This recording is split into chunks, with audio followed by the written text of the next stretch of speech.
This is the cab of the steam locomotive that beat the diesel. From here, a two-person crew ran the finest passenger steam locomotive North America ever built at over 100 miles per hour. The engineer ran a locomotive so precisely engineered that it demanded a lighter, more refined touch than almost any steam locomotive before it. The fireman fed a high-pressure boiler that turned coal into the steam that made those speeds possible. Together, they ran the Class J through the mountains of Virginia and West Virginia, holding fast schedules that let steam compete with diesel when everyone said steam was finished.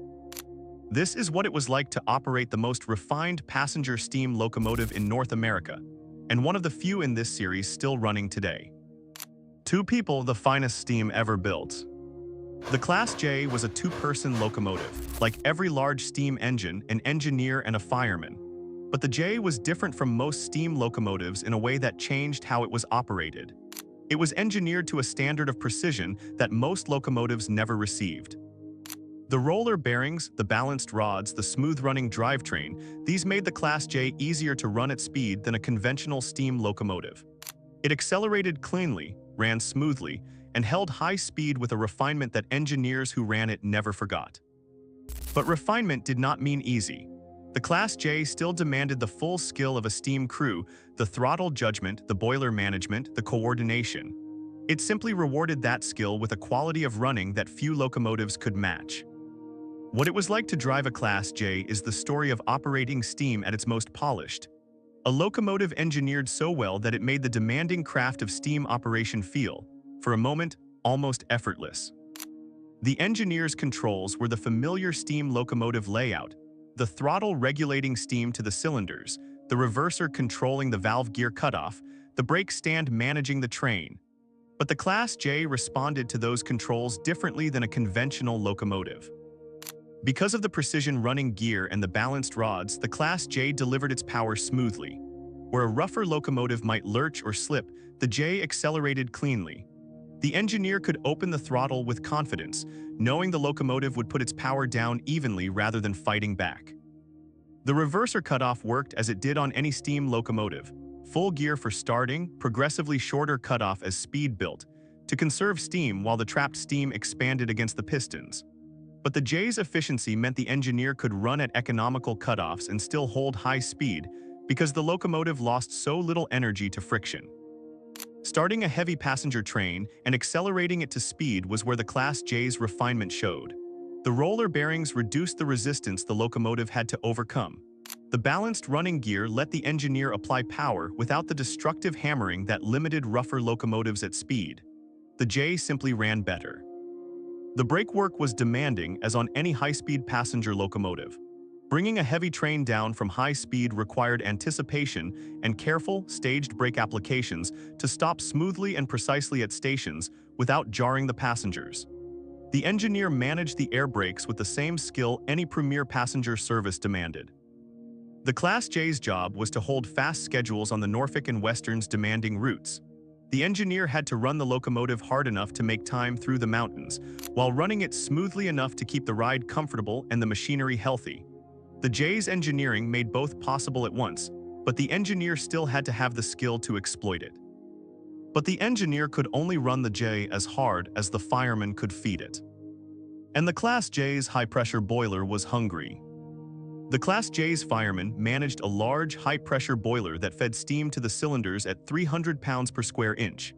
Sustaining that pressure during high-speed running demanded a hot, continuous fire, and the fireman was responsible for keeping it.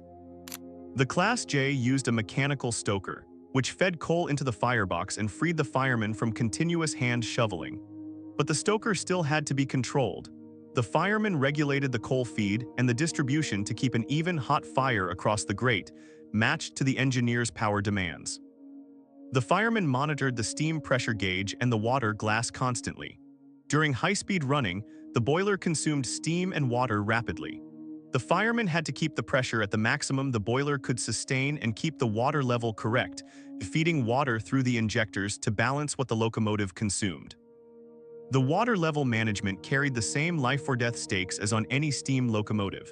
Let the water drop too low, and the firebox crown sheet could be exposed to the fire without water to cool it, risking a catastrophic boiler failure.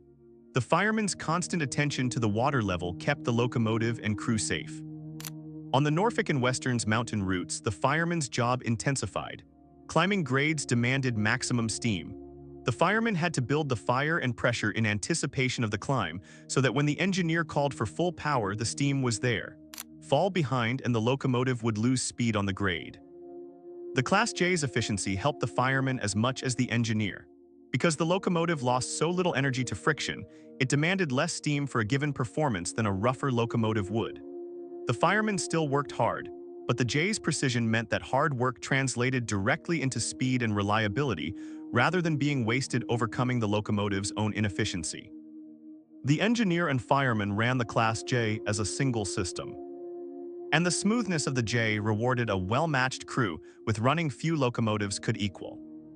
The coordination between engineer and fireman on the Class J was the same fundamental partnership as on any steam locomotive, but the J's high-speed running raised the stakes. At over 100 miles per hour, everything happened faster. The engineer's power demands changed quickly, and the fireman had to keep the boiler ahead of those demands. A well-matched crew that had run together learned to anticipate the route and each other.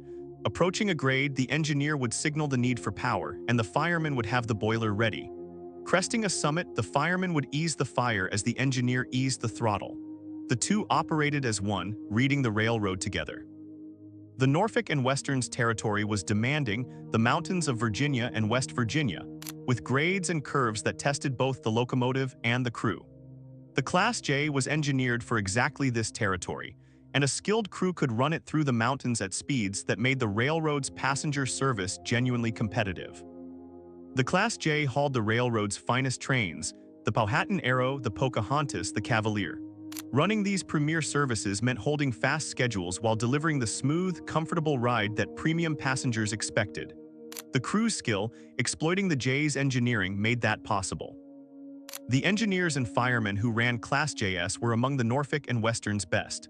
The locomotive was the railroad's finest, and it was assigned to its finest crews. Running a J well was a mark of skill and seniority, and the engineers who did it took genuine pride in operating the most refined steam locomotive in the country. And because the Norfolk and Western kept steam longer than almost any other major railroad, its crews ran the Class J years after steam had disappeared elsewhere. These were among the last engineers in America to operate premier passenger steam in regular mainline service, practicing a craft that had already vanished from most of the country. The Class J era ended when the Norfolk and Western finally dieselized at the end of the 1950s. The crews who ran the finest steam locomotive in the country transitioned to diesels, and the two-person steam craft that the J demanded became history, as it did everywhere. Most Class JS were scrapped, but number 611 was preserved in Roanoke, the city where it was built. And unlike most preserved steam locomotives, 611 did not stay still. 611 has been restored to operating condition and returns to the rails for excursion service.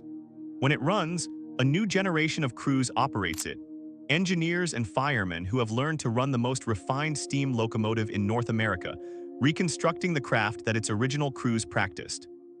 The modern 611 crew experiences what made the Class J special: the clean acceleration, the smooth high-speed running, the refinement of the roller-bearing drivetrain. The J rewards its crew today exactly as it did 80 years ago, with a quality of running that few steam locomotives can match. What it was like to drive a Class J was the experience of operating steam at its most polished. The demanding craft of steam operation, the throttle judgment, the boiler management, the crew coordination, but rewarded with a locomotive engineered so well that it made steam competitive in the diesel age. The Class J proved that a well-engineered steam locomotive could still earn its place, and the crews who ran it then and now got to experience the finest expression of a craft that has almost entirely disappeared. When 611 runs today, the people in its cab are among the very few who know what it is like to operate the best steam locomotive America ever built. Driving a Class J was the experience of running the most refined passenger steam locomotive in North America, a two-person craft practiced on the finest machine, and one of the few in this series still being practiced today. Driving the Norfolk and Western Class J 611 was the experience of operating the finest passenger steam locomotive in North America. the demanding two-person craft of steam, rewarded by a locomotive engineered to a standard almost nothing else matched. This is part 5 of our From the Cab series. The first 4 covered the Big Boy, the GG1, the F-Unit, and the K4. Our companion What's Under the Hood series covers the engineering inside each locomotive, all linked in the description. Next we cover driving the EMD GP38-2 and SD40-2, the diesel workhorses that generations of engineers have operated and that are still being driven in daily service today. Subscribe so you do not miss it. There are more locomotives to examine and more cabs to climb into. We will keep telling the story of how the machines were actually operated by the people who worked them.